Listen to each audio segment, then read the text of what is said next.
Hello and welcome to the Business of Property podcast. I'm Stuart. And I'm Simon. And we're both property people running our own businesses. And this podcast is just us chatting every Wednesday, as we often do, about anything and everything property. And for the last couple of weeks, we have been embarking on, in the loosest sense, a bit of a series around some emails that we received, people talking about how we derive the strategies and the processes that we've got. Last week, we talked about our time investment, cost investment, and knowledge that we'd gleaned. We might have got a little distracted onto personal versus limited companies, but that's good. Not at all like us to get distracted while we're chatting about property. Not at all. Nothing like us. But what that means is we still have a few bits to cover off in terms of how we invest. And Simon, we were talking a little bit about, for want of a simpler phrase, strategy, how we decided how we would invest in property. And we talked about the fact that you invest with more of an eye on the longer term and probably less time intensive at the start, although still similar costs. But just talk to us a little bit more about your process of why you ended up investing the way you invest in property.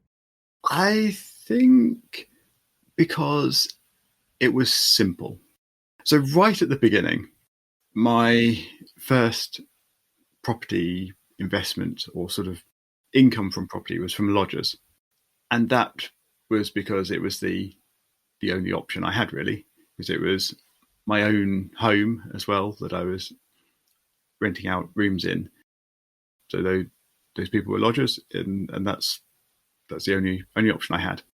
Moving on from there, my driving requirement early on was simple and low time commitment.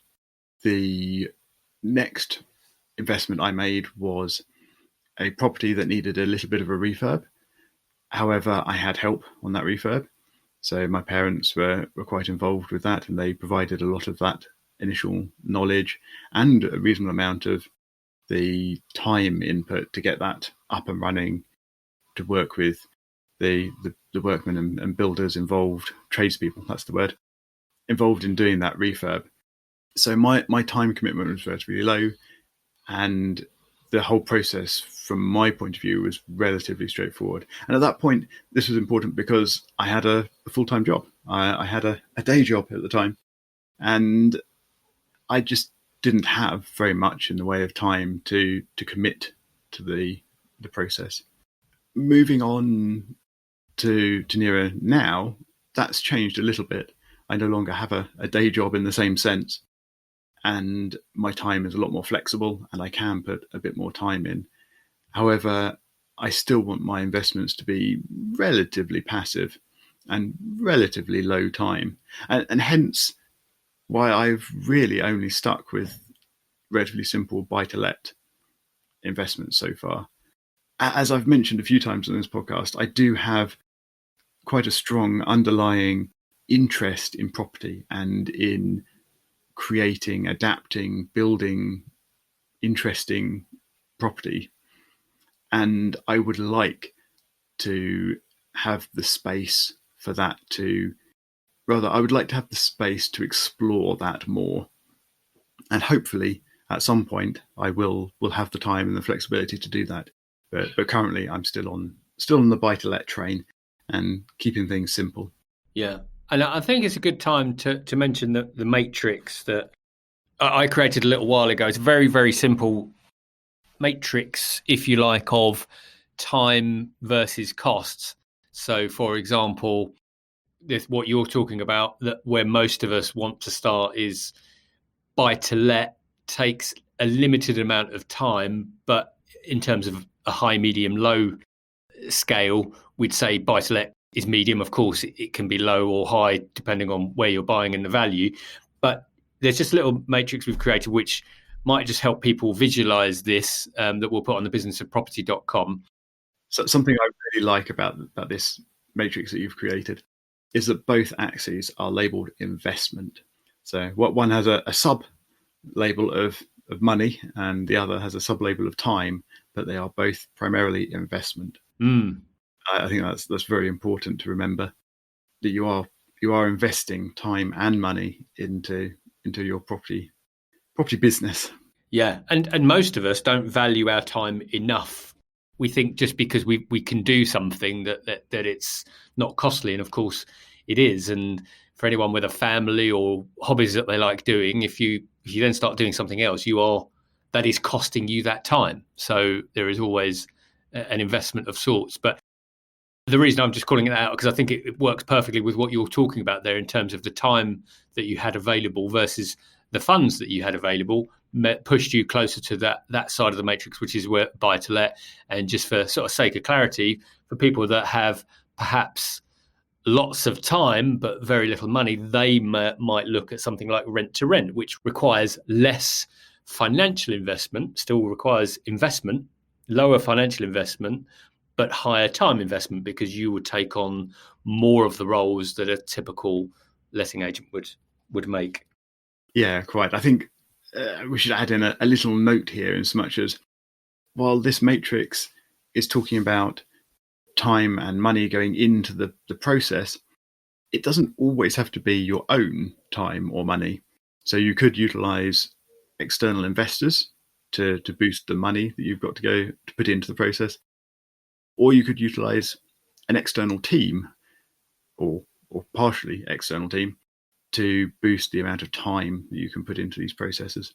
So you can do the things that require more time and money, even if you don't personally necessarily have those available yourself. And I believe that the voiceover on this presentation, which I am more than happy to share with people, actually, it's a presentation which we can share, which has a talkover from me. You just have to listen to me, unfortunately, because it's a recorded one. But the voiceover is exactly what Simon's just pointed out there, which is it is time and money investment, but that time and money doesn't always have to be yours, and you will lean into other people's time. The simplest thing to think about is obviously tradespeople, because rather than you fixing the leaky tap or putting some tiles back on the roof, you get someone else to do that. Yeah, or a full refurb. I mean, some people buy an investment property and then do the refurb themselves over months or even years, and have very, very long running flips. Particularly, I think that tends to be, or perhaps even live in the property while they're refurbing it, and then effectively flip it on from there. That makes me shudder, because I've done that once and I will never do it again. But then I was very stupid, because I did it with 3 young children and a pregnant wife who was 6 months pregnant at the time. So I would strongly advise people not to go down that route. I haven't done that, but I can well imagine that was a bad plan. Yeah, it's up there with one of the worst. So where do you think you fall on this matrix, Stuart? Where are you now? Well, it's interesting, because when you talked about, because it can be other people's time or money, but then also there is another dimension, which is your increased knowledge, which I think we kind of talked about on last week, really, because as your knowledge increases, hopefully the time collapses a little bit around the things you might want to do, because in the early days you might want to pore over floor plans and work plans and schedule of works and so on and so forth. But my experience is that as we develop, I need to do less of that, so it takes less time, like everything else, once you start learning it. I just wanted to add that in there, because I do think about this quite linearly, but I don't believe it is necessarily a linear process, because as we've just pointed out, you can use other people to change your goals. So whereas I started out in exactly the same place, so if we're thinking about the matrix that we're looking at of time and investment, I was firmly low time in a full-time corporate job, but I had some money to invest, and I would put myself in the medium bracket, so that's where I started. But as we've developed, I guess both time and money has increased. And if you're looking at the quadrants that we're looking at in the top right, and again, it's a very hard one to talk about, but we've sort of said, and again, these are just examples, but where could you spend the most amount of time and the most amount of money? Well, that would be commercial to residential. Of course, most amount of time would be developments, starting from scratch and building your own development, whether that's a tower block or a house. That would be a lot more time and money. But again, you can reduce how much of your own is involved. But I've sort of grown over to sort of more HMO. We do flips as well. So I would still put myself in medium time. I spend, I'm not full time, but I spend probably half my time on property, and the investment amount is quite high. Most of it, though, now is not my capital. It's probably a lower amount. So I guess I've moved a bit, but I think that's the other important point for me. This is not a static thing. We're probably doing different points of this at different times. So it's again, it's not necessarily a linear passage, but it's just devised for people starting out to say, okay, how much time do I have? Because if I've got lots of time, then I've probably got more options. If I have limited amount of time, then my options are buy to let, as we've talked about, or working with other people that might be doing the other things that I want to do. Yeah, I think another factor that is much harder to pin down is actually just what appeals as well. And I've stolen this term slightly from another of the slides in your presentation, but it is what you're interested in. So, for example, if you're going into an HMO market, if you're looking at that being your strategy, you'll tend to be dealing with a certain type of tenants. Perhaps that's students, if you're in the student HMO market, or maybe it's the young professionals market and sort of slightly older demographic. But you're very unlikely to be dealing with families or beyond that point in life. And you'll be dealing with all of the factors and elements that come from shared living, and not necessarily shared living with people you've really chosen to live with. So once people are families and they're deliberately taking on a home together as a unit, they have got together separately and chosen to put themselves together. Whereas in an HMO setting, you're renting the rooms individually. There are some exceptions, obviously, but generally speaking, especially in young professional HMOs, and those people are thrown together. They didn't know each other before, and you have all sorts of shared accommodation and shared living dynamics in that sort of created group to then deal with. And that, I think, creates a very different environment for you to be working in and dealing with. So there's perhaps I should explain why I've gone off down this path, and it's because I've seen that as a third party from afar, and there are lots of issues created in that I've very specifically decided I don't want to be involved in. If I ever did go down an HMO investment path, I would very much be looking to have those properties managed for me. At least that's my view right now. I mean, never say never, but that's what I would expect. Just because I wouldn't want that extra layer of complication. Whereas when I'm letting properties to a family or even a small group of sharers, but the point being that they have chosen to put themselves together, they've pre-arranged that grouping, I'm quite happy to self-manage that, because it creates a very different dynamic and a very different environment and a different set of potential problems and hopefully far fewer. So I think it is also what you want to deal with. And if you're looking at some of the other strategies, like, for example, flipping, then of course you don't have the tenants at all. You're very much, your day-to-day life is dealing with purchasing, tradespeople, and selling. So again, you're looking at a very different work life in your property business. What are your perspectives on that, Stuart?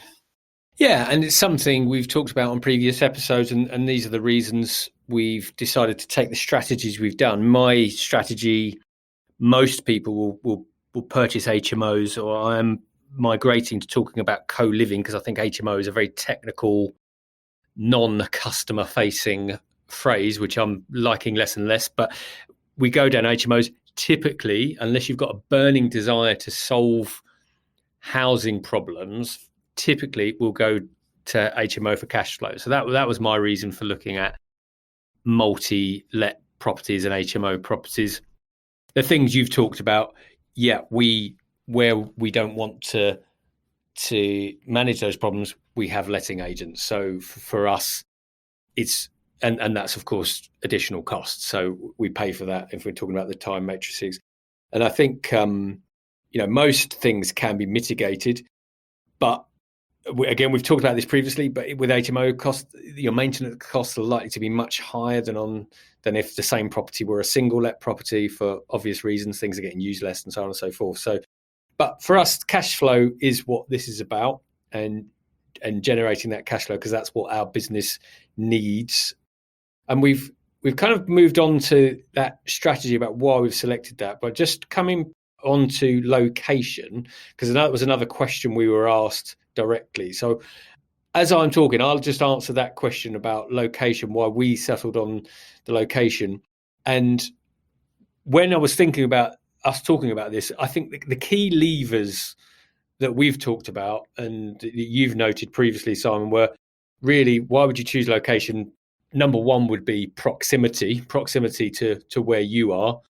Another would, of course, be price, because we might not live in an area where property prices are providing the yields that we want.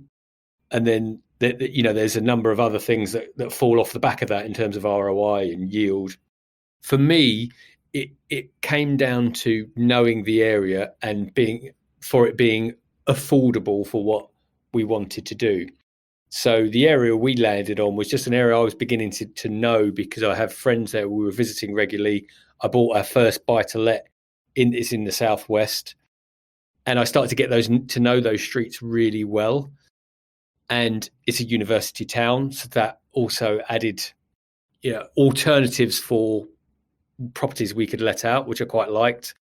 So for me, the location was based on knowledge. And we spoke about this a couple of episodes ago, but a lot of people want to buy in capital appreciation areas, so they want houses to rise quite quickly. But that depends on a lot of things, and I think I touched on it before. Was I have had several messages from people saying, "Look, I'm looking at buying in areas X, Y, and Z. Which would you suggest I buy in?" And I think it's a little bit like it's a bit like someone saying, "Look, I want to buy these shares. Which ones do you think will rise the most?" There are so many different variables in each geography. It's impossible for anyone to know. And of course, things like HS2, or where there is significant amounts of redevelopment in an area, will impact those prices. Locally, we know that if infrastructure improves, if businesses are coming in, that's going to help property prices, unless there's a sudden glut of properties. But I guess what I'm saying, for me personally, I just wanted to know very well the area that I invested in, because most towns and cities will have hospitals, they'll have schools, and not all towns will have universities. But it's about knowing the good areas where there's good transport links, that kind of thing. And once I kind of felt comfortable with that, then I was happy to start investing in that area. What was your experience, Simon? I'm going to ignore that question, I'm afraid, and talk about something else. Talking about hotspots, and I think a lot of emphasis, a lot of people look for and are interested in trying to find the next hotspot, the next place that's going to see great growth in property prices, which is lovely, especially if you're trying to time a flip or something like that. But as you said, it's actually that the detail, or the devil is in the detail, perhaps I should say, in so much as it's not hard to find people who have made predictions about the best, I say best, the towns or cities that will see the highest price increases over the last year. And some people have got it right and some people have got it wrong. But even if at the beginning of the year you've gone out and bought a property in the in the towns that have actually done well, those are averages. It may well be that you bought in a terrible street in this otherwise increasing town and your property didn't increase in value. It's really, really difficult to just pick a town and say that town's going to do well. You might get that wrong to start with, but then even if you did get it right, to then go into that town and pick a property in that town and manage to pick one that does really well. But even if you did do that, if you're looking at one of the strategies that's to hold for a longer time, buy to let or HMO or something like that, you're holding the property, does it actually make that much difference that the property's gone up in value? When you come to remortgage it, it may well, but you're probably going to be looking at that over a much longer time period. And then the averages average out quite a lot anyway. So I'm not at all convinced about hotspot chasing, is my point.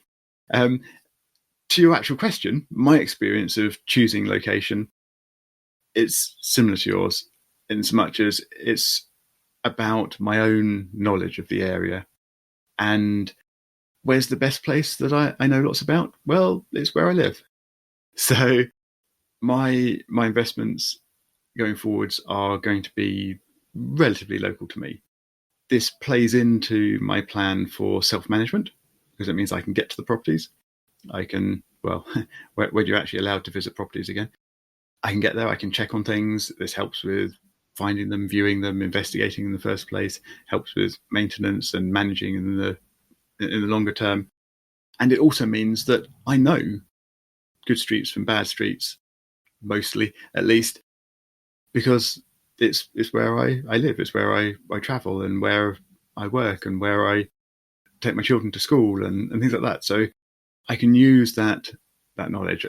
I know of other property investors who have very specifically gone out and found new locations, not where they currently are. And they've put in lots of time and effort to work out where there is demand. So, as you said, Stuart, looking at things like HS2 and where there are going to be stations on that and where there's development work. So they're actually building the line and things like that. So demand from tradespeople for that process. And they've very specifically chosen their investment area based on that. And then after choosing sort of the locality based on that, they've then gone in and done even more in-depth research. They've looked at where the shops are, where cafes are, where the existing transport links are, where some of the town is sort of moving into gentrification. So the sort of shops and retail and things are starting to move to more upmarket, and hence the assumption is that that area is moving upmarket, and hence the properties will move up with it. So they've done a lot of research and gone into a lot of depth to find where they're wanting to purchase their next investment property. Mm. I think that's fantastic dedication to the cause, but more effort than I'm willing to put in. I want my location knowledge to come by accident through living there. Yeah, and I think the proximity thing is really important. And I often say now, if I could go back in time and invest closer to home, I probably would. And I have tried a couple of times. But what has become apparent to me is that the relationships that I've built in the last few years in the local area have become incredibly important.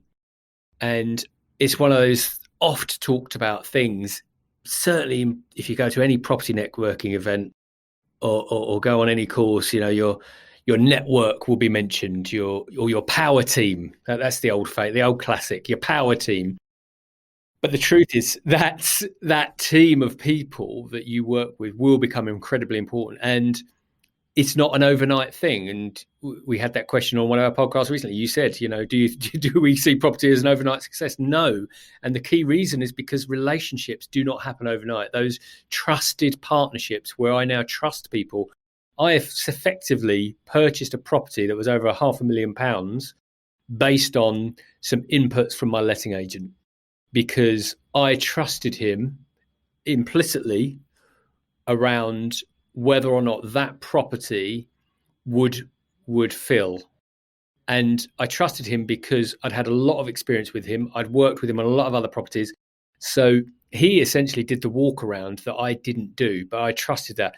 And the point I'm making is that because I stayed in the location I was in and worked with those people, I developed those relationships. So location for investment, yes, it's important, but for me, once you're there, it's the relationships that will happen over time. And of course, there are people that will invest in several areas and spread the risk, and that is something as well that shouldn't be under egged, because if there is a significant happening, as we know very well with last year's events, we know that all of a sudden you might be in a certain tier, and that might affect business.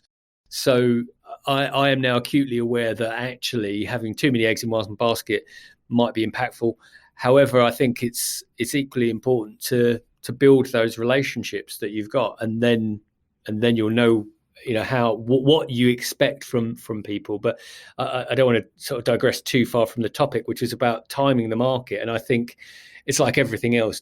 There's not one of us, unfortunately, other than Nostradamus, that can predict what is going to happen in the future. We can make very good predictions based on analytics, and Savills and lots of other companies are providing good guidance, but no one can categorically say in the year 2021 which markets will increase the most. We can have good educated guess, but I completely agree with your sentiment, which is actually if we're buying a property and we're buying it for long term, which is in my mind at least 10 years, 7 to 10 years plus, then you'll probably expect a lot of growth, which you covered in a recent episode around, because it will cover inflation at the very least.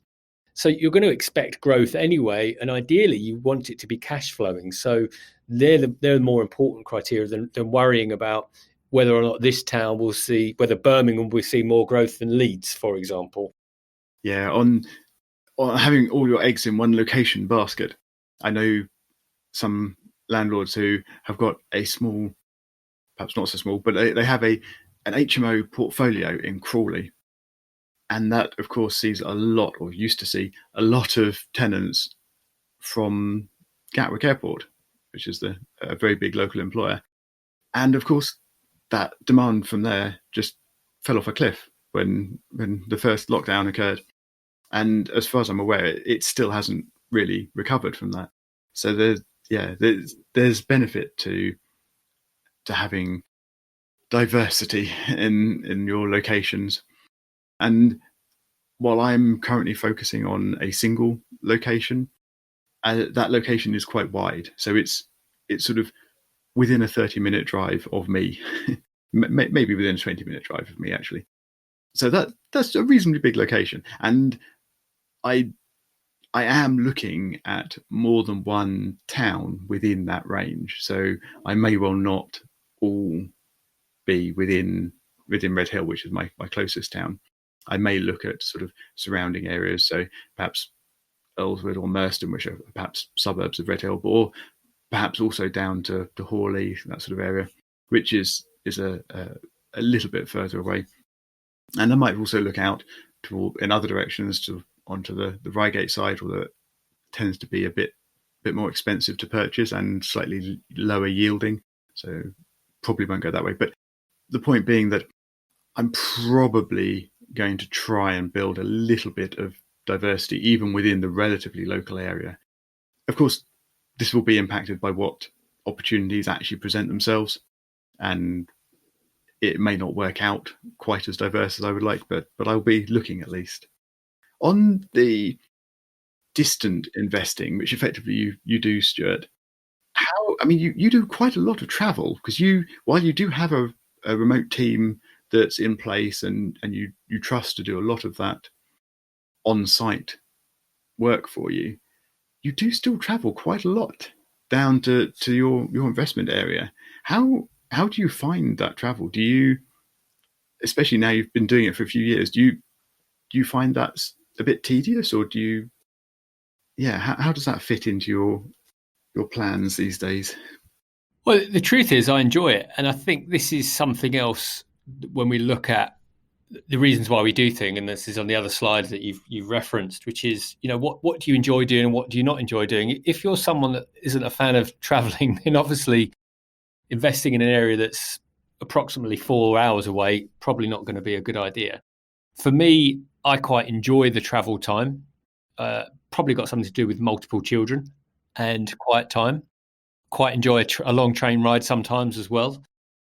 so so I enjoy it. It can of course it gets tedious because when we're doing big developments, I try and get down there once every couple of weeks just to go and meet the guys, make sure, first and foremost, so they know that I'm interested, because I don't think there's anything worse than them thinking they're just working for someone that doesn't have any vested interest in what they're doing. So I like to let them know that I am still keenly interested in what we're doing.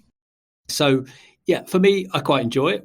Again, given the choice, would I pick the same location again? Probably not. I'd look for somewhere a bit closer to home. But anyway, that's where we're at.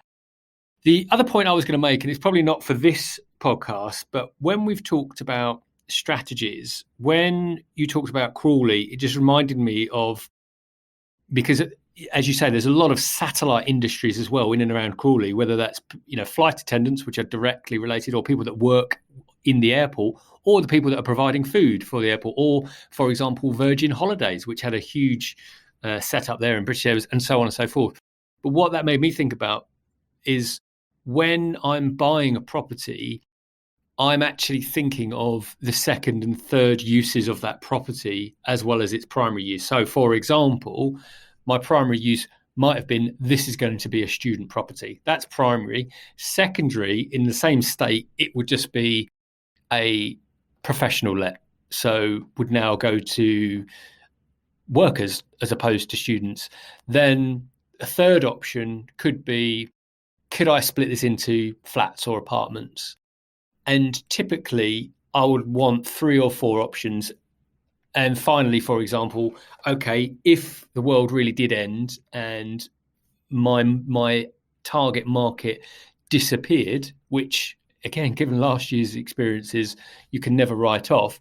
My thought is, okay, would this work as a residential? And of course, everything would work as a residential, but would it generate the same capital that we would need? So just on that point, because I think diversification is very good, but it's easier said than done, particularly in property, because we're talking about large sums of money typically. So that was just another thought you sparked in my mind there. So when I'm buying property, I actually think, what's my first and second use, but what are my third and fourth uses? So if you looked at my portfolio, most of those properties, I would say nearly all of them could be converted in some way, shape or form. And we would do that if absolutely necessary. That's something that I don't think I do enough of, actually. Because I'm going in at sort of the lowest bar, the residential as the target, I'm not sure that I really have much to fall back on if for some reason residential demand in the area did reduce. I think I should think a bit more about what I would do if for some reason that property couldn't find tenants for a while or something. Mm. Yeah, well, I mean, it depends. If you're buying a 1-bed flat, I mean, I've got a studio flat. There's only one use for that flat. Well, actually, based on one of the tenants that nearly got it, there's another use, but it's highly illegal. Well, even ignoring the illegal ones, you could rent it to. No, I was going to say a family, but no, you can't rent that to a family. A very, very small family. You could rent it to a single person. You could probably rent it to a couple. You could change tact somewhat and make it a serviced accommodation apartment. So you could rent it to holiday makers or to local businesses for corporate purposes. So that even just a studio flat, there's some flexibility there. Mortgages and leasehold agreements permitting. Yes, I'm thinking, and you're absolutely right. I'm thinking of tenant type, but of course, yeah, there's two. And the truth is, we've looked at all of those, by the way. So it was a standard buy to let. We have looked at service accommodation, which we would do, but the cost of setup was quite a lot versus what we'd make in the short term. I guess I'm thinking in terms of sort of tenant type and target markets. It's because even yours, and again, I was thinking the same thing. I was thinking, well, okay, but if you're buying a house, could it be converted into 2 flats, for example? There's an option. Or, although we know that your preference is not for HMOs, could it be converted to an HMO? So actually, it would probably be the reverse in your case for it, even though you wouldn't want to do that. So the truth is, there are always different options, and there will always be a market. It just might not be the market you want to go in. Yeah, and something that I might be able to find that would give me options is looking for a property that perhaps is a 2-bed property, but could be relatively easily converted to a 3-bed. So that might give me a little bit of flexibility in the market. And certainly something I'd really love to find is a property that I could convert into a couple of flats. But yeah, I think that kind of property is probably going to be out of my budget in terms of probably money, but almost certainly time. So yeah, well, I'd be in the location that you look in. Yeah, exactly. Yeah. While I would find such a project very interesting, I don't think it's going to be something I'm actually going to look for on this occasion. Yeah. So, I mean, for me, just to bring it back to summarising why I picked the location I picked. Number one, because the properties we wanted to buy were more affordable for us based on our budget. And 2, I knew the area. And 3, we knew that strategy that we wanted to do would provide the cash flow that we needed. So they were the key ones for us in terms of making our sort of selections. Interesting that's almost entirely financial, those metrics, whereas the metrics I'm using are almost entirely non-financial, in so much as I'm choosing very much on proximity and knowing the area, and then saving up the financials in order to make those fit the other criteria. Yeah. And as we said at the outset, you can also use other people's knowledge. So if you like the idea of investing in the Northwest and you're in the South, that you don't necessarily yourself have to have that knowledge. Someone else might have it. But of course, our view would be that you'd have to know those people very well and trust them quite well. And they'd have to have the experience. But provided, they met all of you and fulfilled all of your own sort of personal criteria, then you can almost, in inverted commas, outsource that kind of knowledge to go in those areas. And of course, there's lots of companies, and I certainly looked at that when I was starting out, because properties in the Northeast you can still get for a really good price, but that's even further away from where I currently invest. And for me personally, I just wanted to be able to walk down the streets that I was investing. Really, that was the key thing. But so it's all possible. Indeed, it is. However, apparently, keeping a podcast to the intended length is not possible. It's absolutely, and I was going to say the same thing. The only thing that's not possible is keeping ourselves to time. So with that in mind, Stuart, do you want to finish off for today? Yeah, and we've mentioned this throughout the podcast, but all of the slides that we've mentioned will be on thebusinessofproperty.com, as will all the show notes as per usual. And if you do want a copy of the full presentation, do send us a contact via the contact form on the webpage. We won't just put it out there because it's quite a big file. So you should have to reach out to us. And if you've listened this far, we hope you're enjoying the show. And if you are and you haven't yet left us a rating or review, please do so, or at least share this podcast with one person that you think will benefit from it. Other than that, we'll see you next Wednesday.